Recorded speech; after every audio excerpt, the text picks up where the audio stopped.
नमस्ते बच्चों। आज हम लोग क्लास 10th का चैप्टर 3 शुरुआत करने वाले हैं। ठीक है, एक एक करके चीज़ों को समझते हैं।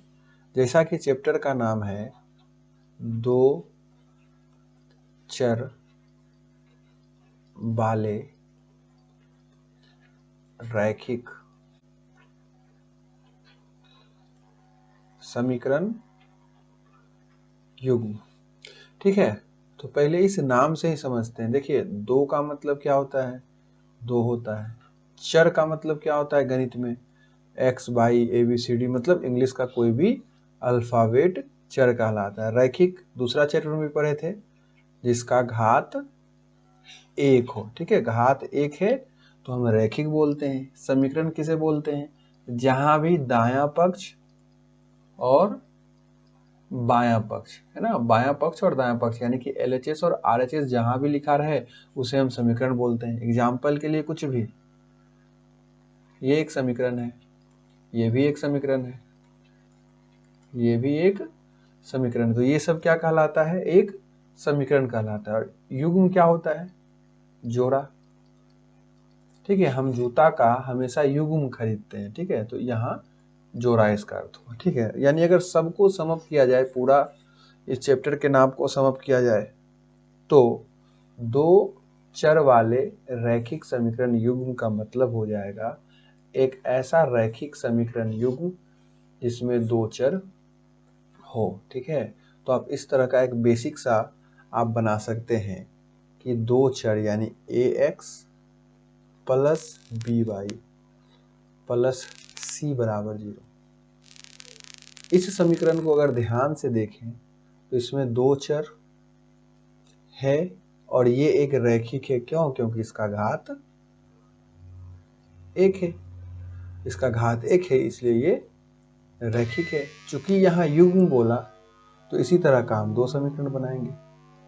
ध्यान से देखिए इस दोनों समीकरण को। ये दोनों समीकरण क्या है? दो चर का रैखिक युग्म है कि नहीं? तो इसका नाम बदल दीजिए 1 1 1, क्योंकि ये पहला समीकरण है। इसका नाम दे दीजिए 2 2 2, ये हमारा दूसरा समीकरण है। ठीक है, तो हम याद रखेंगे कि कोई भी दो चर का रैखिक समीकरण युग्म हमेशा इस रूप का होगा। ठीक है, यानी कि जहां दो गो समीकरण दिया रहेगा, और याद रखना है A और B की जगह कभी भी 0 नहीं लिखा हुआ रहेगा। ठीक है, दो चर का ये समीकरण हो गया। ठीक है, आप एग्जाम्पल से समझिए।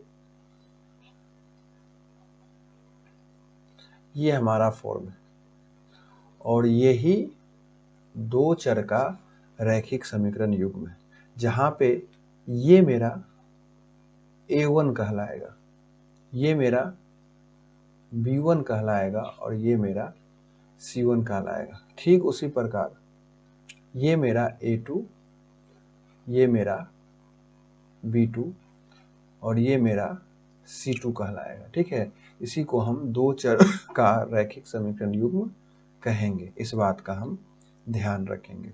ठीक है, तो हमें इस चैप्टर में क्या करना है? हमें इस चैप्टर में जो भी समीकरण दिया रहेगा उसको हल करना है। ठीक है, मान के चलिए कोई एक समीकरण दिया है, उसे हल करना है। तो कोई भी समीकरण जो दो चर वाला होगा वो दो तरीका से हल होगा। ठीक है, उसका दो विधि हल करने का है।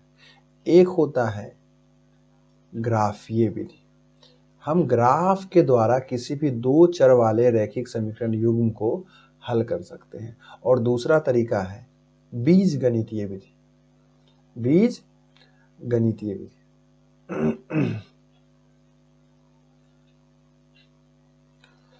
अब बीज गणितीय विधि में भी हम तीन तरीका से इसे हल करेंगे। बीज गणितीय विधि क्या है? कॉपी पे सिंबल बनाना है और ग्राफीय विधि ग्राफ पे बनाना है। ठीक है, कोई भी एक समीकरण होगा उसे हम इस विधि से बनाएं या इस विधि से बनाएं, आंसर वही आना है। ठीक है, हल का मतलब क्या हुआ? जो दो चर रहेगा x और y, जो दो चर रहेगा x और y उसे बस हल करना है, यानी x और y का मान निकालना है। यही हुआ दो चर वाले समीकरण को हल करने का मतलब। तो हम ग्राफीय विधि से जब हल करने बैठेंगे उसमें भी तीन तरीका।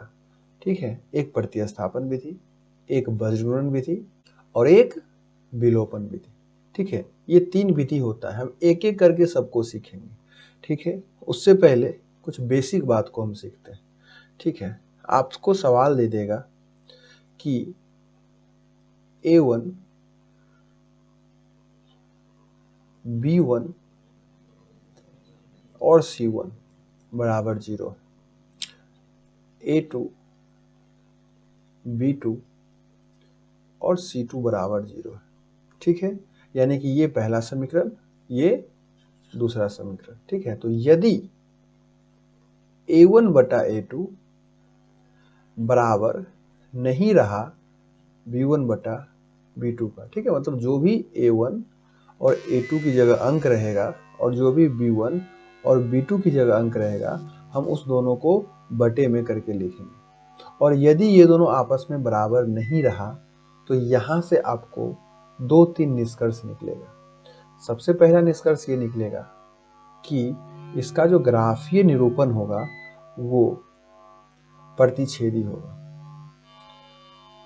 क्या होगा?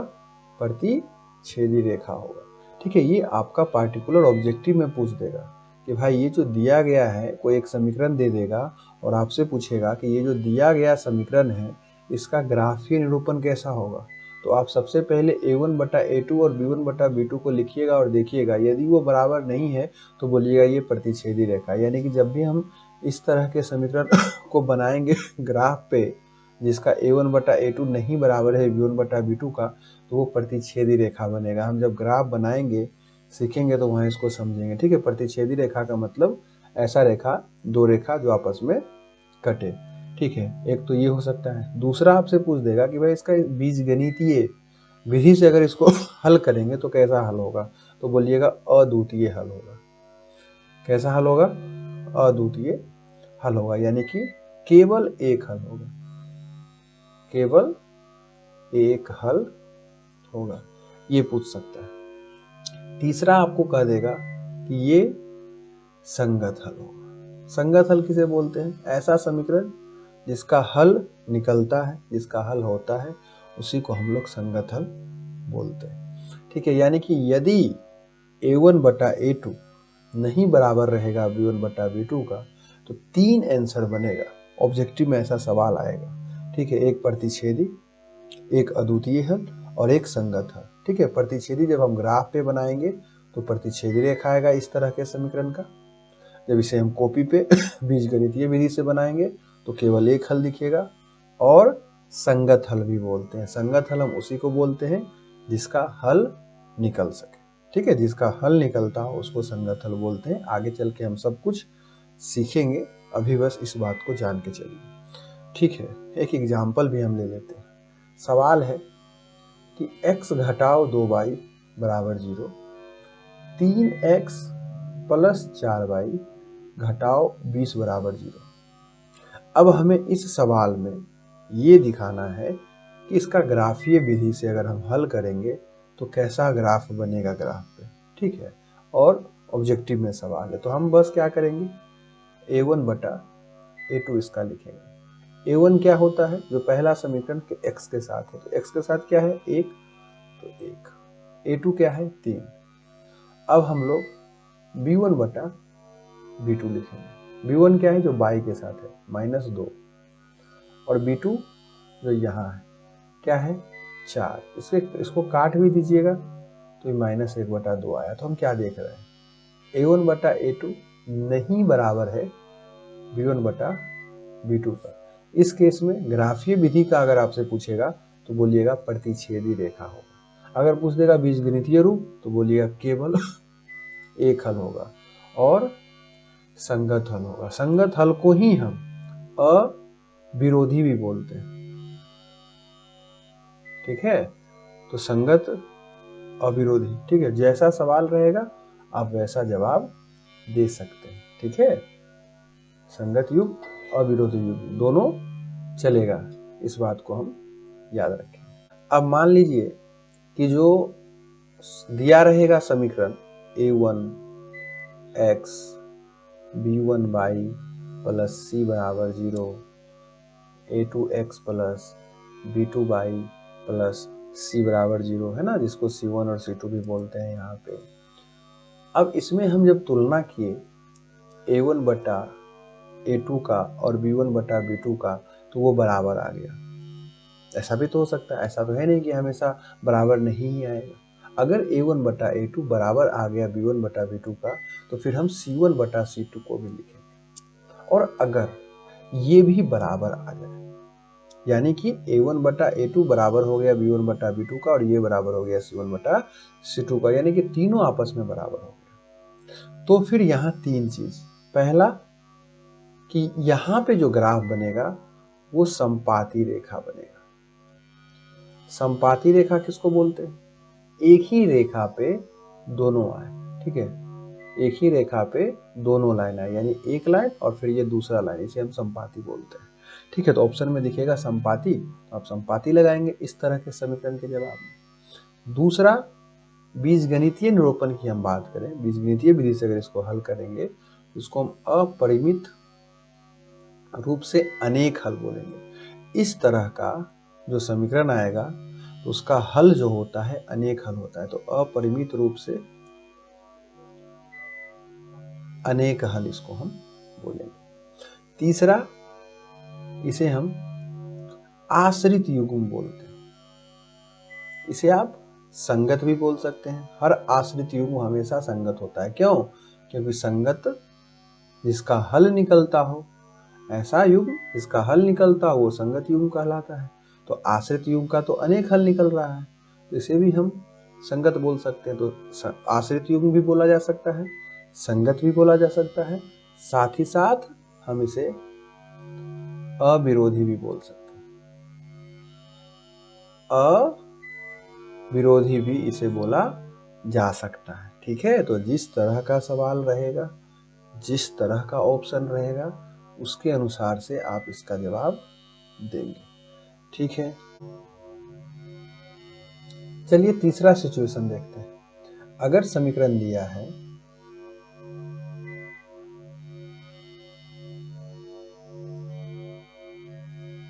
हमेशा यहाँ पे दो समीकरण होगा, दो चर का, इसीलिए इसे युग्म कहा जा रहा है ना। युग्म का मतलब जोड़ा होता है। तो मान लीजिए ऐसा युग्म एक दे दिया, और यहाँ जब आप A1 बटा A2 लिखते हैं और B1 बटा B2 लिखते हैं तो वो आपस में बराबर हो जाता है। लेकिन तीसरा युग्म जब आप लिखते हैं C1 बटा C2 तो वो बराबर नहीं होता है। इस केस में इसका जो ग्राफीय निरूपण होगा वो समानांतर रेखा होगा।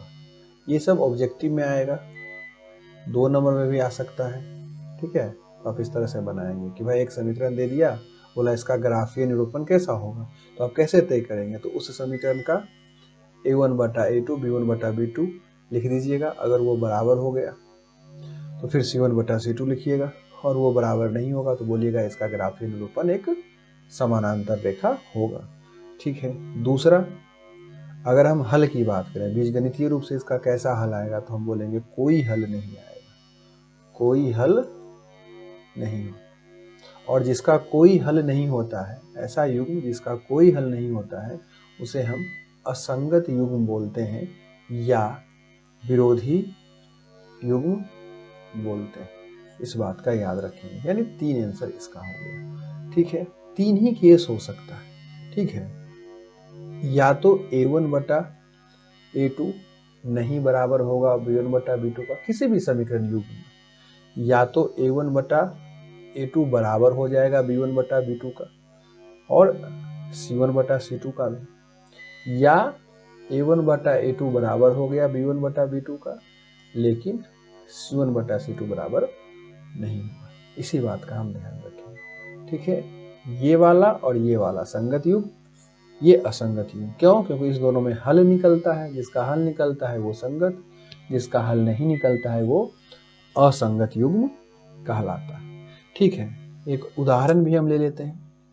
मान लीजिए दिया गया है x प्लस 2y घटाओ 4 बराबर 0, 2x प्लस 4y घटाओ 12 बराबर 0। ठीक है, तो अगर हम यहाँ A1 बटा A2 को देखें तो 1 बटा 2 हो गया, B1 बटा B2 को देखें तो वो 2 बटा 4 है, जो कि कट के 1 बटा 2 हो जाएगा, और C1/C2 को देखें तो -4/12 है, जो कि कट के 1/3 हो रहा है। तो क्या केस बना कि भाई A1/A2 बराबर तो है B1/B2 का, लेकिन नहीं बराबर है C1/C2 का। अर्थात फिर से इसका 3 आंसर। पहला आंसर कि समानांतर रेखा, दूसरा आंसर कि भाई इसका कोई हल नहीं होगा, तीसरा ये असंगत है या विरोधी है। यही 3 आंसर इसका हो सकता है। ठीक है, ठीक है। तो इसी के आधार पे जितना बताया गया उसके आधार पे आप 3.2 ट्राई करें। ठीक है, क्वेश्चन नंबर 2, क्वेश्चन नंबर 3 और क्वेश्चन नंबर 4 को ट्राई करें। याद रखिए, इसी के आधार पे आपको ऑब्जेक्टिव में भी 1-2 सवाल दिखेगा इस साल, और 2 नंबर वाले में भी 1-2 सवाल दिखेगा। ठीक है, तो 3 नंबर आपको इस वीडियो को देखने और समझने से आ सकता है। ठीक है, ये अब आप पे डिपेंड करता है कि आप ट्राई करते हैं, पढ़ते हैं या नहीं पढ़ते हैं।